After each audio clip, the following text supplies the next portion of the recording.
4 questions మీరైతే solve చేయగలుగుతారు.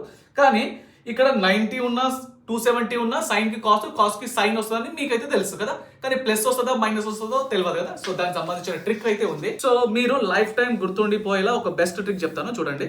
So sign the graph అయితే ఈ విధంగా ఉంటుంది బేట. ఓకే, సో ఇది వచ్చేసి 0, ఇది వచ్చేసి 90, ఇది వచ్చేసి 180, ఇది వచ్చేసి 270, ఇది వచ్చేసి 360. Okay right. సో ఆరిజిన్ పైన ఉండేటి అన్ని పాజిటివ్, కింద ఉండేటి అన్ని negative. Okay right. So sine కి ఏమొస్తుంది, ఇదైతే తెలుసు కాస్ థీటా వస్తుంది అని. సైన్ కి కాస్ వస్తుంది కదా. సో సైన్ కి కాస్ వస్తుంది, ఇక్కడ కూడా కాస్ వస్తుంది. అవును రైట్. ఇప్పుడు ప్లస్ వస్తుందో మైనస్ వస్తుందో చెప్తాను చూడండి. Sine 90 plus theta, 90 plus above the origin ఉన్నది కాబట్టి positive. 90 minus theta, so it side back side కదా. సో ఎబో ద ఆరిజిన్ ఉన్నది కాబట్టి positive. Sine 270 plus theta, 270 plus, so origin కింద ఉన్నది కాబట్టి నెగిటివ్. సైన్ 270 మైనస్ థీటా అంటే ఇట్ సైడ్ పోతున్నాం కాబట్టి నెగిటివ్, ఆరిజిన్ కింద ఉంది కాబట్టి. ఓకే